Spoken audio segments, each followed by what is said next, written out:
ठीक है, आगे बढ़ते हैं। एक सिंपल मल्टीप्लिकेशन है, multiplication of A vector by real number. ठीक है, कोई एक रियल नंबर है और उससे वेक्टर में मल्टीप्लाई करेंगे तो क्या होगा। ठीक है, जैसे मान लिया आपको एक वेक्टर दिया है ए, कुछ दिया है वेक्टर ए कैप।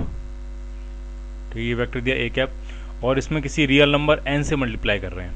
ठीक है, तो किसी रियल नंबर एन से मल्टीप्लाई किया है। एन पॉजिटिव भी हो सकता है, नेगेटिव भी हो सकता है, फ्रैक्शन भी हो सकता है। ठीक है, तो किसी रियल नंबर एन से मल्टीप्लाई किया तो क्या होगा। ठीक है, तो वो आपको समझना है क्या होगा इसमें। तो मान लिया ये वेक्टर आपका ए था और इसमें एक रियल नंबर एन से मल्टीप्लाई किया। ठीक है, तो क्या होना है कि जब आप एन से इसमें मल्टीप्लाई करो, ठीक है, तो एन अगर पॉजिटिव वैल्यू होगी, ठीक है, एन मान लिया हो गया 2, तो इस वेक्टर की लेंथ 2 टाइम्स हो जाएगी।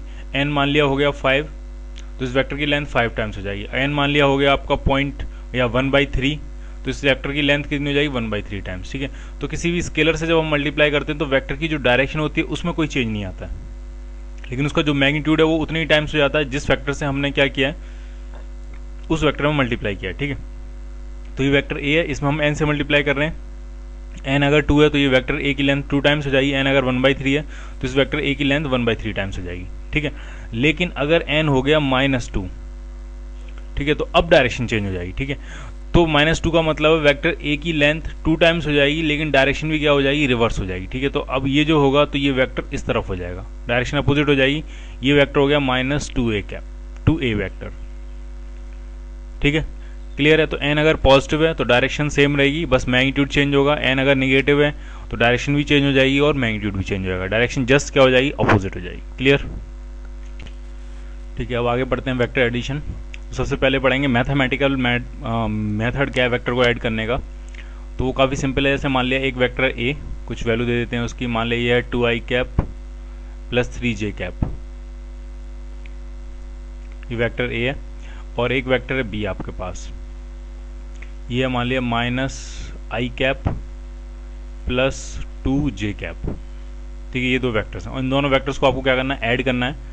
तो जो रिजल्टेंट वेक्टर होगा जब ऐड करते हैं तो जो रिजल्टेंट वेक्टर आएगा, रिजल्टेंट होगा वेक्टर ए प्लस दोनों का वेक्टर सम। ठीक है, तो वो कितना होगा। तो ये काफ़ी आसान है, मैथमेटिकल मेथड काफ़ी आसान है दोनों को ऐड करने का। आपको क्या करना है कि आई कैप को आई कैप के साथ ऐड करना है और जे कैप को जे कैप के साथ ऐड करना है। और अगर यहाँ पे के कैप होता तो के कैप को के कैप के साथ ऐड करते। ठीक है, तो आई कैप को आई कैप के साथ जब आप ऐड करोगे तो ये है 2i कैप, ये है -i कैप, तो ये सिंपली क्या बच जाएगा, आई कैप। प्लस जे कैप को जे कैप के साथ ऐड करेंगे तो 3 और 2 ये कितना हो गया, 5 जे कैप। ठीक है, ये सिंपल मेथड है, मैथमेटिकल मेथड। ठीक है, अब पढ़ते हैं ग्राफिकल मेथड क्या होगा। ठीक है, आपको वेक्टर्स की वैल्यू नहीं दी है, आपको सिर्फ वेक्टर्स ड्रॉ करके दिए हैं। ठीक है, मान लिया एक वेक्टर उन्होंने ये दिया है। ठीक है, मान लिया ये एक वेक्टर है, वेक्टर ए, और इसके साथ ऐड करना है आपने मान लिया वेक्टर बी, ये कोई वेक्टर है। ठीक है, ये वेक्टर बी आपको ऐड करना है।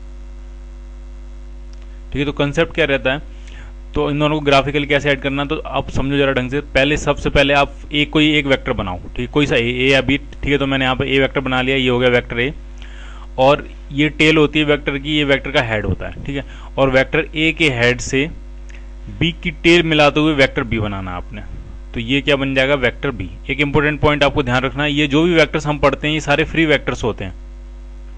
अब फ्री वेक्टर्स का क्या मतलब होता है, फ्री वेक्टर्स का मतलब ये है कि आप वेक्टर को उठा के बिना उसका मैग्नीट्यूड और डायरेक्शन बदले कहीं भी शिफ्ट कर सकते हो। जैसे मैंने इस वेक्टर बी को उठा के ए के आगे यहाँ पे फिट किया है। ठीक है, तो मैंने क्या नहीं चेंज किया, मैंने इसका मैग्नीट्यूड नहीं चेंज किया, इसका जो लेंथ थी वो नहीं चेंज किया, सेम लेंथ रखी है, और जो ओरिएंटेशन है, जो उसकी डायरेक्शन है वो नहीं चेंज किया। ठीक है, तो जो भी हम वेक्टर्स पढ़ते हैं वो सारे कैसे होते हैं, आपके फ्री वेक्टर्स। फ्री वेक्टर्स का मतलब आप किसी वेक्टर को उठा के कहीं भी शिफ्ट कर सकते हो।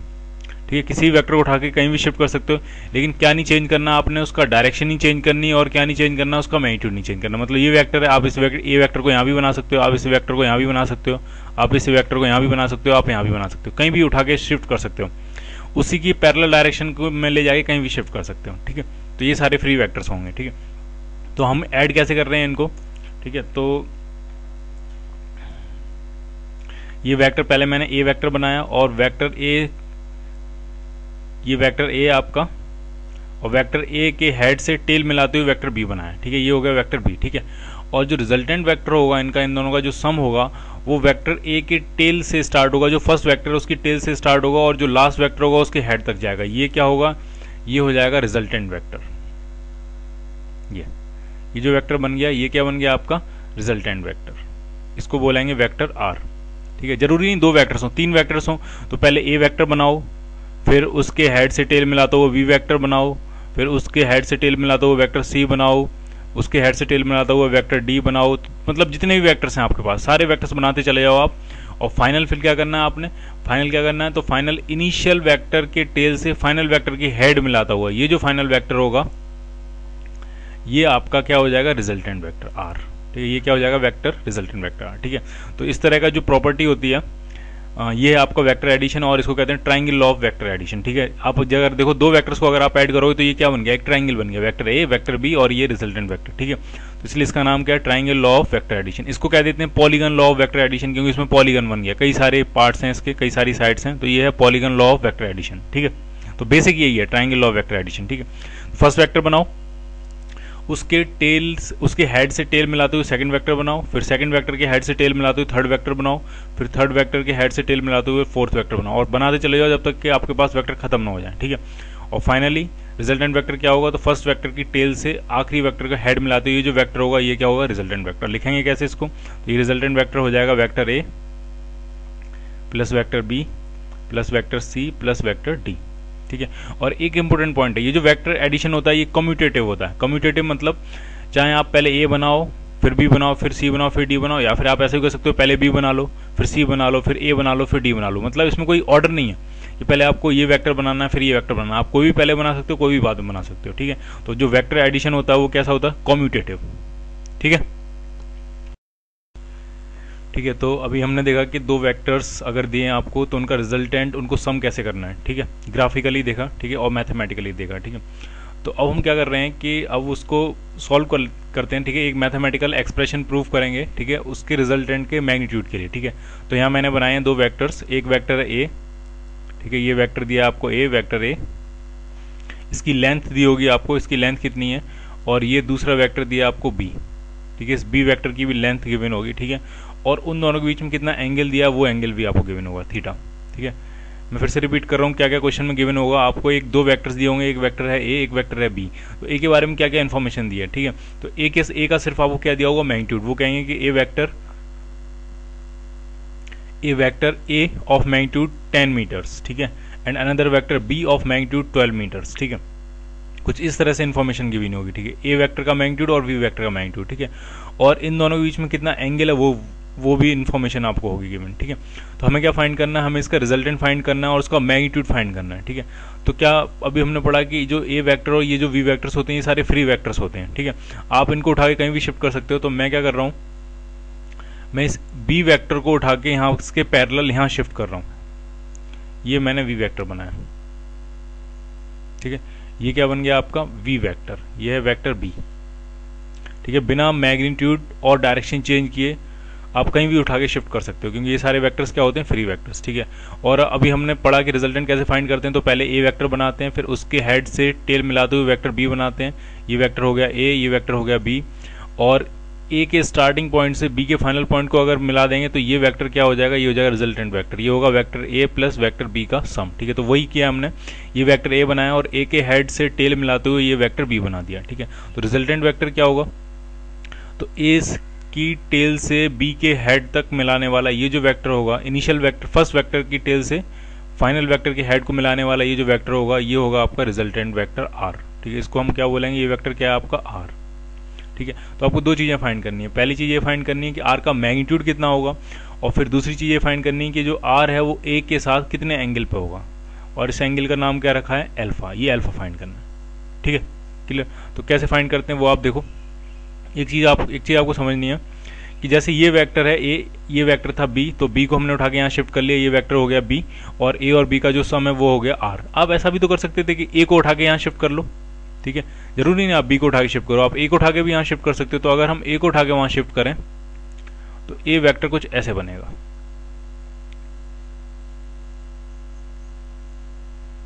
ठीक है, ये क्या बन गया, ये वेक्टर हो गया आपका ए। ठीक है, ये वेक्टर क्या ए को उठा के शिफ्ट कर लिया, पहले हमने वी बनाया और बी के हेड से टेल मिलाते हुए वेक्टर ए बनाया, और ये आपका क्या हो गया रिजल्टेंट। ठीक है, और हमने पढ़ा है जो रिजल्टेंट होता है, जो सम होता है वेक्टर सम, वो कम्यूटेटिव होता है। आप उसको a प्लस बी भी लिख सकते हो और इसी को आप क्या लिख सकते हो v प्लस ए। ठीक है, तो आपको ढंग से देखना है। अगर आप नीचे वाला पोर्शन देखोगे तो ये है vector a plus vector b। Vector a बनाया, उसके बाद उसके हेड से टेल मिलाते हुए क्या बनाया, वेक्टर b बनाया। तो ये है vector a plus vector b। और अगर आप ऊपर वाले पार्ट से देखोगे तो ये है vector b plus vector a। पहले आपने वेक्टर b बनाया, फिर उसके हेड से टेल मिलाते हुए क्या बनाया, वेक्टर a बनाया। ठीक है, तो चाहे आप a प्लस बी करो या फिर आप b प्लस a करो, दोनों से रिजल्टेंट क्या आने वाला है, सेम ही आने वाला है। क्लियर? ठीक है, तो अब हमें क्या करना है, अब हमें वेक्टर r का r जो वेक्टर रिजल्टेंट वेक्टर है उसका हमें क्या फाइंड करना है, मैग्नीट्यूड फाइंड करना है। ठीक है, तो कैसे फाइंड कर रहे हैं वो आप देखो। ठीक है, मैं क्या कर रहा हूँ, इस लाइन को आगे ड्रॉ किया है मैंने, एक्सटेंड किया है। तो आप बताओ ये एंगल कितना होगा। ठीक है, तो ये वाला एंगल कितना था, थीटा। तो ये वाला एंगल भी कितना होगा, थीटा। क्यों? क्योंकि ये भी वेक्टर बी है और ये भी क्या है, वेक्टर बी। और हॉरिजॉन्टल के साथ बी, वेक्टर बी ने कितना एंगल बनाया, थीटा। तो यहाँ पे भी वेक्टर बी हॉरिजॉन्टल के साथ कितना एंगल बनाएगा, थीटा। ठीक है, उसके बाद मैंने क्या किया है, मैंने इस पॉइंट से इस हॉरिजॉन्टल लाइन पे एक परपेंडिकुलर ड्रॉ किया, ये परपेंडिकुलर। ठीक है, नेमिंग कर देते हैं। ये है पॉइंट ओ, ये है पॉइंट कुछ कह देते हैं इसको एम, ये पॉइंट कह देते हैं एन, और ये पॉइंट कह देते हैं एस। ठीक है, इसका नाम क्या रख देते हैं, एस। ठीक, कुछ ऐसे पॉइंट्स रख दिए हैं। ठीक है, ठीक है, तो सबसे पहले ये लाइन आगे एक्सटेंड की और ये एंगल कितना हो गया, थीटा। फिर इस पॉइंट से यहाँ पे क्या ड्रॉ किया, परपेंडिकुलर। ठीक है, अब आप ट्राइंगल देखो, ट्राइंगल ओ एस एन, कुछ भी नाम रख सकते हो आप उसको, ट्राइंगल ओ एस एन। ठीक है, तो ये जो ट्राइंगल है, ट्राइंगल ओ से लेके फिर एस और एन, ये राइट एंगल ट्राइंगल है। ठीक है, ये एंगल कितना है, 90, और जिसमें ओ एन जो कि आपका रिजल्टेंट है वो हाइपोटेन्यूज है। ठीक है, तो अगर इसमें हम पाइथागोरस थ्योरम लगाने की कोशिश करें तो हाइपोटेन्यूज का जो स्क्वायर होगा वो हो जाएगा बेस का स्क्वायर प्लस परपेंडिकुलर का स्क्वायर। ठीक है, तो आपको बेस और परपेंडिकुलर पता होना चाहिए, तो आप आर फाइंड कर सकते हो। ठीक है, तो वो मैं फाइंड करने की कोशिश कर रहा हूँ। तो ढंग से देखो आप, ये जो वेक्टर है ये वेक्टर बी है, तो इसकी लेंथ कितनी होगी, बी। तो इसका परपेंडिकुलर कितना हो जाएगा, तो ये एंगल थीटा है, ये बी है, तो परपेंडिकुलर हो जाएगा बी साइन थीटा। ठीक है, बेस आपको हाइपोटेन्यूज गिवन है और परपेंडिकुलर पूछा है, तो साइन थीटा लगाना है आपको। जब साइन थीटा लगाओगे तो वो कितना बन जाएगा, वी साइन थीटा। और बेस कितना होगा, तो बेस हो जाएगा आपका पास बी कॉस थीटा। ठीक है, और अब हम इस ट्राइंगल में लगा रहे हैं पाइथागोरस थ्योरम। तो ढंग से देखना, पाइथागोरस थ्योरम जो होती है वो होगी ओ एन का स्क्वायर इज इक्वल टू हो जाएगा ओ एस का स्क्वायर प्लस एस एन का स्क्वायर। ओ एन रिजल्टेंट है, तो ये रिजल्टेंट का स्क्वायर हो जाएगा सिर्फ मैग्नीट्यूड। ठीक है, ओ एस क्या है, ढंग से देखना, O M plus M S. O M कितना, ओ एम है आपका ए, ये लेंथ कितनी है ए, और ए में कितना ऐड कर देना, बी कॉस थीटा। तो ये हो जाएगा A plus B cos theta, यह ओ एस का स्क्वायर प्लस एस एन, ये लेंथ कितनी है, ये है B sine theta, B sine theta का स्क्वायर। ठीक है, तो आर स्क्वायर कितना आ गया आपका, स्क्वायर कर देना, तो ये हो गया A square plus B square cos square theta plus 2ab cos theta, और प्लस दूसरा टर्म कितना है, तो वो है B square sine square theta. अब क्या करना है आपने, ये कॉस स्क्वायर थीटा और ये साइन स्क्वायर थीटा, ये दोनों फैक्टर ऐड कर लेने आपस में। तो आर स्क्वायर कितना आने वाला है, तो हो जाएगा A square B square cos square plus B square sine square. अब आप ऐड करोगे तो बी स्क्वायर कॉमन आ जाएगा, और अंदर क्या बचेगा, अंदर बचेगा cos square plus sine square. तो cos square plus sine square कितना होता है, वो होता है 1। तो सिंपली क्या बचेगा, बी स्क्वायर प्लस ये वाला factor 2ab cos theta. Clear? तो रिजल्टेंट का फॉर्मूला क्या हुआ, रिजल्टेंट का मैग्नीट्यूड, तो वो हो गया under root of A square plus B square plus 2ab cos theta.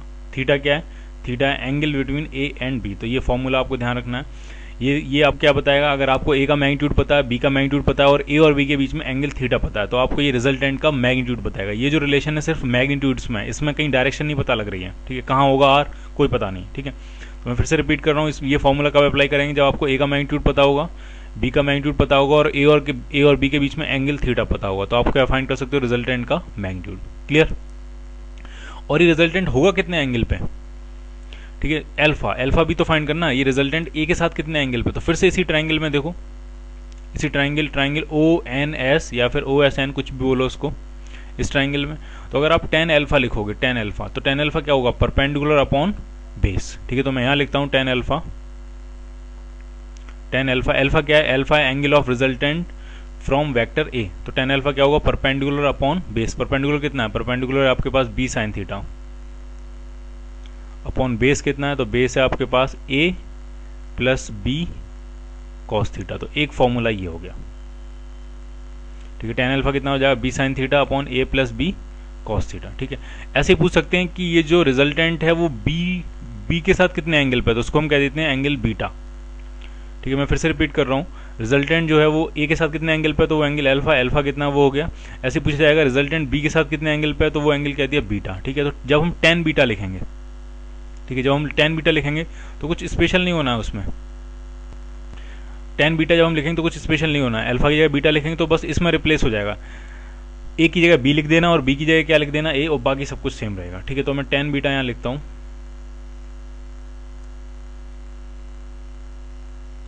Tan beta, तो उस केस में था बी साइन थीटा, अब इस केस में हो जाएगा ए साइन थीटा, अपॉन नीचे था A plus B cos theta, तो इसमें हो जाएगा B plus A cos theta. और बीटा कहां से एंगल है, beta is the angle of resultant from vector B. ठीक है, क्लियर। एक और इंपॉर्टेंट पॉइंट यहां पे डिस्कस करना है कि दो वेक्टर्स के बीच में एंगल कैसे पता लगता है। जैसे मान ले एक वेक्टर है ए और एक वेक्टर है ये बी, दो वेक्टर बनाए हैं और ये एंगल दिया आपको 30 डिग्री, तो पूछा जाएगा आपसे find the angle between A and B, A और बी के बीच में एंगल कितना है। तो ये 30 डिग्री एंगल नहीं है ए और बी के बीच में, ढंग से समझना है। वेक्टर्स के बीच में वो एंगल लेते हैं हम जब दोनों वेक्टर्स आउटवर्ड डायरेक्शन में हो, ये एंगल लेते हैं। थीटा, थीटा क्या होता है, थीटा ए और बी के बीच में वो एंगल होता है जब ए और बी दोनों क्या हो, सेम पॉइंट से कहाँ हो, आउटवर्ड डायरेक्शन। अब इस पॉइंट पर अगर आप देखो तो एक वेक्टर तो कहाँ है, पॉइंट की तरफ है, इनवर्स डायरेक्शन है टुवर्ड्स द पॉइंट, और एक वेक्टर कहाँ है, अवे फ्रॉम द पॉइंट।